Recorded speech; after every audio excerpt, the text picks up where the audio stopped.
Literary থিওরির এই ভিডিওতে আজ নিউ ক্রিটিসিজম নিয়ে আলোচনা করব। Today will discuss about new criticism. তো নামেই আমরা নিউ পাচ্ছি এবং তার সঙ্গে ক্রিটিসিজম।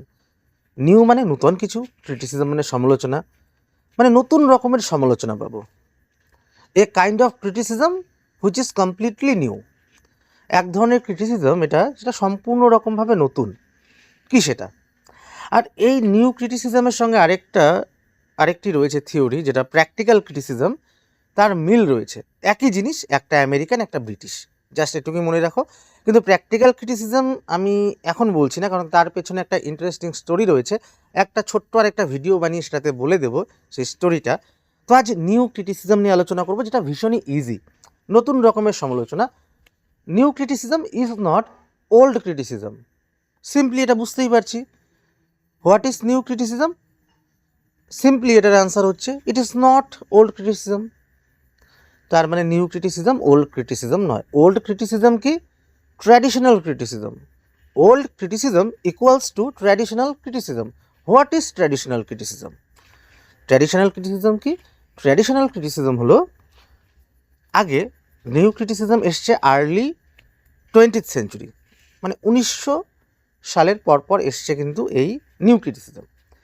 তো তার আগে কি করা হতো, যখন লিটারারি কোনো টেক্সট রয়েছে, কোনো নভেল হোক, ড্রামা হোক, পোয়েট্রি হোক, সেগুলোকে অ্যানালাইজ করা হতো। সেগুলো কি মিন করতে চাইছে, সেগুলো কি বোঝাতে চাইছে আমাদেরকে, এগুলোর জন্য অথর, রাইটার, পোয়েট, তাদের ব্যাকগ্রাউন্ড, বায়োগ্রাফি, হিস্ট্রি, এগুলোকে দেখা হতো। অর্থাৎ in old criticism we use to look at the biography of the author, writer, poet. আমরা এগুলো দেখতাম, অথর, রাইটার বা পোয়েটের বায়োগ্রাফির ব্যাপারে, তার জীবনীর ব্যাপারে, এবং সেটা থেকে আন্দাজ করতাম তিনি কোন পলিটিক্যাল ভ্যালুজে বিলিভ করেন, what is his political ideology, তার পলিটিক্যাল আইডিওলজি কী রয়েছে, what is his life's history, তার জীবনের কি ইতিহাস রয়েছে। এই সমস্ত কিছু দেখে মনে করতাম, হ্যাঁ, এই লোকটা তো এই রাজনৈতিক আদর্শে বিশ্বাস করে, এই লোকটা তো জীবনে এভাবে এভাবে সে এগিয়ে এসছে, উঠে এসছে, সে এই বিষয়ে বিশ্বাস করে, এই জিনিসে বিশ্বাস করে, এরকম অনেক কিছু রয়েছে। তার উপর ডিপেন্ড করে আমরা তার লেখাকে জাজ করতাম। তো নিউ ক্রিটিসিজম কি বলে, যে এভাবে জাজ করাটা, এভাবে বিচার করাটা কোনো একটা টেক্সটকে কমপ্লিটলি রং, উচিত নয়।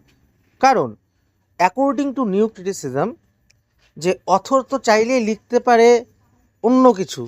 হয়তো সে 20 বৎসর বয়সে এসে যেটা মনে করছে লিখছে, সে 30 বৎসর বয়সে গিয়ে যে সেটা মনে করবে এমন তো কোনো ব্যাপার নয়। বয়সের সাথে সাথে তো ম্যাচুরিটি আসে মানুষের, আসে কি আসে না? দেখা গেলো 20 বৎসর বয়সে এটা ইমোশনালি লিখেছে, 30 বৎসর বয়সে গিয়ে সে মনে করবে যে না, এটা লেখা আমার ঠিক হয়নি, এর এগেনস্টে সে লিখতে পারে।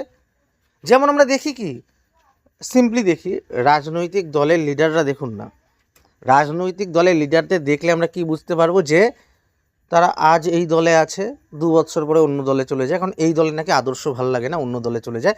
এতদিন এই দলের পার্সপেক্টিভে সে অনেক কিছু বলে, লেখালেখি করে, সোশ্যাল মিডিয়ায় হোক বা টিভিতে ডিবেটে বলে। আবার 2 বছর পরে যখন দল পাল্টায়, তখন অন্য দলের হয়ে তার পার্সপেক্টিভে লেখালেখি করবে, বলবে। এরকমটা হয়ে থাকে। সিমিলারলি একজন রাইটারের ক্ষেত্রেও তো হতে পারে, তাই না? সে 20 বছর বয়সে যেটা ফিল করছে, সে 30 বছর বয়সে নাও ফিল করতে পারে। 20 বছর বয়সে তার যে গার্লফ্রেন্ড ছিল, যে তার সব কিছু ছিল, 30 বছর বয়সে গিয়ে বুঝতে পারলো ওই গার্লফ্রেন্ড আমাকে ধোকা দিয়েছে, চিট করেছে, তখন তো লাভের এগেনস্টে বলবে। 20 বছর বয়সে লাভ নিয়ে অনেক কিছু বলতো, পজিটিভ বলতো, তারপর নেগেটিভ বলতো। অর্থাৎ সময়ের সঙ্গে সঙ্গে মানুষের অনেক পার্সপেক্টিভ চেঞ্জ হয়, এবং এমন কিছু বিষয় থাকে যেই অন্তর্নিহিত বিষয়গুলো, ইনার বিষয়গুলোকে আমরা জানতে পারি না। একজনের বিষয় সব কিছু জানা তো সম্ভব নয়, তার মনে মনে এমন কিছু থাকতে পারে যেটা জানি না। যেমন অনেককে আমরা দেখি মুখে প্রশংসা করছে এক রাজনৈতিক দলের, ভোট দেওয়ার সময় গিয়ে দেখি অন্য রাজনৈতিক দলকে সে ভোট দিয়ে আসছে, তলে তলে অন্য কিছু করছে, সেটা কেউ কোনোদিন জানতেই পারছে না। অনেক কিছু হয়ে থাকে। যেমন অনেক স্পাইদেরকে আমরা দেখি, বর্তমানে যেরকম মুভিতে দেখতে পাচ্ছি আমরা, এজেন্টদের দেখতে পাচ্ছি, সেই স্পাইদের দেখতে পাচ্ছি, যারা সামাজিকভাবে মিশছে একজন সাধারণ মানুষের মতো, এবং অন্য একটা দেশে গিয়ে সেই দেশের সাথে মিশে যাচ্ছে, কিন্তু ভেতরে ভেতরে সে তো সেই দেশের যেখানে মিশছে, যেগুলোর প্রশংসা করছে, ভেতরে ভেতরে তার এগেনস্টে কাজ করছে, যেটা কেউ জানতেও পারছে না। ঠিক সেরকমই অথরের হয়তো ভেতরে এমন অনেক কিছু রয়েছে, অজানা কথা একজন লেখকের ব্যাপারে, রাইটারের ব্যাপারে, পোয়েটের ব্যাপারে, যেগুলো আমরা জানি না, কমপ্লিটলি আননোন টু আস। তাহলে আমি কি করে তার জীবনী অনুযায়ী, বা সে হয়তো রোমান্টিক পিরিয়ডের একজন রাইটার, সে ভিক্টোরিয়ান পিরিয়ডের একজন রাইটার, সে তার আগে নিউ ক্লাসিক্যাল পিরিয়ডের একজন রাইটার, সেই পার্সপেক্টিভে আমি কি করে জাজ করতে পারি যে হ্যাঁ, তিনি তো রোমান্টিক পিরিয়ডের রাইটার, তাহলে রোমান্টিক কোনো কিছু লিখেছেন, তিনি ভিক্টোরিয়ান পিরিয়ডের রাইটার, ভিক্টোরিয়ানই কিছু লিখেছেন, সেই থিমগুলোই আছে। এটা কি করে জাজ করতে পারি? সেটা জাজ করতে পারি না। তো নিউ ক্রিটিসিজম বলে আমরা যখন কোনো টেক্সট পাবো, আমি গতদিন যেরকম বলেছিলাম ডেথ অফ দি অথর কনসেপ্টটা পোস্ট স্ট্রাকচারালিজম এবং ডিকনস্ট্রাকশন বোঝাতে গিয়ে, সিমিলারলি এখানেও সেই একটা কনসেপ্ট আসবে যে নিউ ক্রিটিসিজমে যখনই আমার সামনে একটা টেক্সট থাকবে, সেটা পোয়েট্রি হোক, নোভেল হোক, ড্রামা হোক, আমার কাছে অথর ডেড। অথর ডেড মানে অথরের ব্যাপারে আমি কিছু জানবো না, কে অথর আমি দেখতে যাব না। অর্থাৎ অথর বা লেখক তিনি একটা লিখে গেছেন কিছু, তিনি একটা বই লিখেছেন, তিনি একটা নভেল লিখেছেন, ড্রামা লিখেছেন, পোয়েট্রি লিখেছেন, তিনি যাই লিখুন না কেন, তিনি লিখেছেন, তার কাজ শেষ। এখন আমার কাছে সেই টেক্সটটা রয়েছে, আমি সেটা ইন্টারপ্রেট করব। কিভাবে ইন্টারপ্রেট করব? সেখানে আমার পার্সোনাল ওপিনিয়নকে আমি আগেই ঢুকিয়ে নেব না যে হ্যাঁ, এই টেক্সটটা হয়তো রোমান্টিক পিরিয়ডের হবে, আমি রোমান্টিকের চিন্তাধারাতেই ভাবি। না, এটা ভাববো না আমি। সেখানে আমাকে কমপ্লিটলি দেখতে হবে একটা টেক্সট রয়েছে আমার সামনে, সেই টেক্সটে কি লেখা রয়েছে, সেই টেক্সটে কি লেখা রয়েছে, কি কি সেখানে ইমেজারি ব্যবহার করা হয়েছে, কি কি সিম্বল ব্যবহার করা হয়েছে, মানে লিটারারি ডিভাইসেসগুলো। সেখানে প্যারাডক্স রয়েছে, মেটাফোর রয়েছে, সিমিলি রয়েছে, আয়রনি রয়েছে, ইত্যাদি অনেক রকমের লিটারারি ডিভাইস থাকতে পারে, অনেক কিছু থাকতে পারে, অনেক রকমের খুব সুন্দর করে সাজিয়ে গুছিয়ে লেখা, অনেক অন্তর্নিহিত অর্থ থাকতে পারে, ইনার মিনিং থাকতে পারে, ডাবল মিনিং থাকতে পারে, অনেক ফ্রেশ কমপ্লেক্স থাকতে পারে। সেগুলোকে আমাকে ডিকোড করতে হবে, সেগুলোকে বুঝতে হবে, বোঝার চেষ্টা করতে হবে, ভালো করে টেক্সটটাকে পড়তে হবে। যেই টেক্সটটা রয়েছে আমার সামনে, সেই টেক্সটটাকে পড়তে হবে, ডিকোড করতে হবে, তাকে ডিকনস্ট্রাক্ট করতে হবে, ভালো করে বুঝতে হবে কী লেখা রয়েছে, এবং তারপরেই আমাকে কনক্লুশনে আসতে হবে।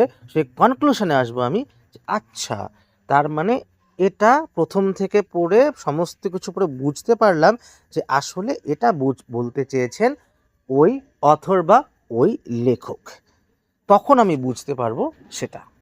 অর্থাৎ নিউ ক্রিটিসিজম অনুযায়ী আমার কাছে টেক্সট রয়েছে, এবং টেক্সটের ভেতরে সমস্ত কিছু রয়েছে, অর্থনিহিত রয়েছে। তার জন্য বাইরের কোনো কিছু জানার আমার প্রয়োজন নেই। বাইরের কোনো কিছু ইন দ্য সেন্স অথরকে, অথর কোন পিরিয়ডের, অথরের বায়োগ্রাফি, জীবনী কী, তিনি কিসে কিসে বিশ্বাস করতেন, কীরকম লেখা লিখতেন তিনি, এসব জানার দরকার নেই। অথরের ব্যাপারেই জানার দরকার নেই। অথর টেক্সট লিখেছেন, অথরের কাজ শেষ। যেই কনসেপ্টটাকে বলা হয়ে থাকে death of the author by রোলা বার্স। রোলা বার্স এই কনসেপ্টটাকে বলেছেন death of the author. Author একটা টেক্সট লিখেছেন, নভেল হোক, ড্রামা হোক, পোয়েট্রি হোক, বা যা কিছু হোক না কেন, তিনি লিখেছেন, তার কাজ শেষ। এবং সে কে, তার জীবনী কী, তিনি কিসে বিশ্বাস করতেন, এসব আমরা দেখতে যাব না। আমার কাছে টেক্সট একটা রয়েছে, সেই টেক্সটটাই এনাফ তার মিনিং বা অর্থ বার করার জন্য। আমি অন্য কিছু দেখে তার অর্থ বার করব না। এবং সেই টেক্সটের ভেতরে যেই এলিমেন্টগুলো রয়েছে, যেই রেটোরিক্সগুলো রয়েছে, লিটারারি ডিভাইসেসগুলো রয়েছে, যেই ফর্ম রয়েছে, যেই স্ট্রাকচার রয়েছে, সে সমস্ত কিছু ডিকোড করব, ডিকনস্ট্রাক্ট করব, ভেঙে চুরে অ্যানালাইসিস করে, বিশ্লেষণ করে, ব্যাখ্যা করে আমি দেখব কী অর্থ রয়েছে, সেটাকে আমি বার করতে হবে। এবং এটাকেই বলা হয় close reading. Close reading new ক্রিটিসিজমের ভাষায়, এবং এই কনসেপ্টটা হচ্ছে ক্লোজ রিডিং কনসেপ্ট। এবং এটাকে আরেকটা কনসেপ্ট দিয়েছেন আরেকজন বিখ্যাত নিউ ক্রিটিক, তিনি অনেক কিছুতেই পারদর্শী, তার নাম হলো টি.এস. এলিয়ট, বিখ্যাত রাইটার মডার্ন পিরিয়ডের। আমরা যখন মডার্ন পিরিয়ড পড়বো আমরা জানতে পারবো, তোমরা হয়তো অনেকে তার নাম শুনেছো, টি.এস. এলিয়ট। তো টি.এস. এলিয়ট তিনি এটাকে বলেছেন অটোটেলিক টেক্সট। অটোটেলিক টেক্সট মানে টেক্সট নিজেই নিজের ব্যাপারে বলে, অন্য কিছু জানার দরকার নেই টেক্সটের বাইরে। টেক্সট হচ্ছে অটোটেলিক, অর্থাৎ নিজেই, অটো মানে নিজে, টেলিক মানে টেল মানে বলে, নিজেই নিজের কথা বলে টেক্সট। অর্থাৎ টেক্সট আমার সামনে থাকলে আমার অন্য কিছু জানার দরকার নেই, তার বাইরের কিছু, সেখান থেকে আমি অর্থ বার করতে পারবো। যেটাকে একদিকে আমি বলছি ক্লোজ রিডিং নিউ ক্রিটিসিজমের ভাষায়, ক্লোজ রিডিং কনসেপ্ট, আরেকদিকে হচ্ছে এটা অটোটেলিক টেক্সট বাই টি.এস. এলিয়ট।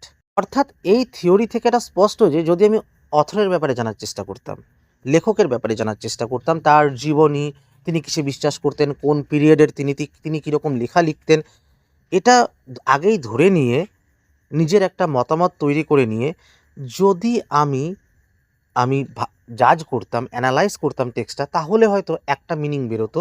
কিন্তু যখন আমি সেই অথরের দিকে গেলামই না, কে লিখেছে দেখলামই না, সেই সব না দেখে টেক্সটের মধ্যে যা রয়েছে সেটাকেই ডিকোড করলাম, ডিকনস্ট্রাক্ট করে মিনিং বার করলাম, সেই মিনিংটা ঠিক তার উল্টোটা বেরিয়ে যাচ্ছে বা অন্য একটা মিনিং আসছে, নতুন একটা মিনিং আসছে। এটাই হচ্ছে নিউ ক্রিটিসিজম। যদি আমি আগেই ভেবে রাখতাম তাহলে কি আমি এই মিনিংটা পেতাম, এই আমি অর্থটা পেতাম না। এবং মোস্ট অথেন্টিক বা জেনুইন বলতে গেলে বর্তমানে আমি যেই জাজটা করেছি, বর্তমানে আমি যে অ্যানালাইসিসটা করেছি, সেটাই হচ্ছে বেশি অথেন্টিক হবে, মোর অথেন্টিক হবে, তাই তো? যদি আমি আগেই ভেবে নিই যে ওই পিরিয়ডের রাইটার তো, আচ্ছা এর জীবনী এরকম তো, আচ্ছা এরকম মতাদর্শে বিশ্বাস করতো তো, এর জীবনে এতগুলো ধোঁকা খেয়েছে, তাই তো, এর জীবনে মতবাদ এতবার চেঞ্জ করেছে তো, তার মানে হয়তো এরকমটা লিখেছে। যদি এটা আগে ভেবে নিতাম তাহলে কিন্তু আমি এই নতুন অর্থটা পেতাম না, তাহলে কিন্তু ওটা অতটা অথেন্টিক হতো না। কারণ অথর তো অনেকগুলো লেখা লিখবেন, সব লেখায় কি একই রকমের লেখা লিখবেন? না, তিনি চেঞ্জ করতেই পারেন। যেমন সিনেমার ক্ষেত্রে আমরা যদি লেখক, ডাইরেক্টর এদের বিষয় দেখি, একই ডাইরেক্টর কখনো অ্যাকশন সিনেমা ভালো ডিরেক্ট করছেন, আবার কখনো তিনি কমেডি সিনেমা ভালো ডিরেক্ট করছেন। আবার তিনি লিখছেনও, তিনি খুব ভালো লিখছেন, কখনো কমেডি, কখনো তিনি থ্রিলার লিখছেন, কখনো তিনি আবার লিখছেন অ্যাকশন মুভির স্ক্রিপ্ট। তো এই যে একজন লেখকের বহুমুখী প্রতিভা থাকে, একজন ডাইরেক্টরের বহুমুখী প্রতিভা থাকে, আবার একজন অ্যাক্টর, আমরা ভার্সেটাইল অ্যাক্টর বলি তাদেরকে, যারা কখনো কমেডি করছেন খুব ভালো, কখনো অ্যাকশন করছেন খুব ভালো, কখনো থ্রিলারে খুব ভালো কাজ করছেন। তো আমরা তাদের বলি ইনি হলেন ভার্সেটাইল অ্যাক্টর, অর্থাৎ তার বহুমুখী প্রতিভা রয়েছে, তিনি বিভিন্ন রকম কাজ করতে পারেন। ঠিক সেরকমই অথরও তো করতে পারেন, তাই না? বহুমুখী লেখা লিখতে পারেন। তো একটা দিক ভেবে দেখলে আমার চলবে না, এই কারণেই নিউ ক্রিটিসিজমের প্রয়োজন রয়েছে। আশা করছি বুঝতে পারলে সকলে। আর নিউ ক্রিটিসিজমের ক্ষেত্রে কিছু বিখ্যাত যারা নিউ ক্রিটিক্স রয়েছেন, কয়েকজনের নাম বলছি, অনেকে রয়েছেন। যেমন প্রথমে আই.এ. রিচার্ডস, তিনি প্র্যাকটিক্যাল ক্রিটিসিজমের জন্য বিখ্যাত, আই.এ. রিচার্ডস। তারপর রোলাভার্স, যার কথা বললাম, death of the author concept. T S. Eliot, autotelic text. Cleanth Brooks, যিনি বলেছেন তার book well wrought and heirs of paraphrasing. তারপর William Empson, 7 types of ambiguity. আরও অনেকেই রয়েছেন, আরও অনেক নাম রয়েছে। তো সেই নামগুলো নিয়ে বা তাদের সেই বিখ্যাত ক্রিটিক্সদের নিয়ে ভিডিও অবশ্যই পরবর্তীতে বানাবো। আপাতত প্রথমে ইজি এক্সপ্লেনেশন, পুরো কনসেপ্টটাকে ক্লিয়ার করে দিচ্ছি। এখানেই অনেক কনসেপ্ট ক্লিয়ার হয়ে যাচ্ছে, তাছাড়াও সেগুলো নিয়ে পরবর্তীতে ভিডিও বানাবো। ভিডিওটা ভালো লাগলে অবশ্যই শেয়ার করে দেবে। ধন্যবাদ।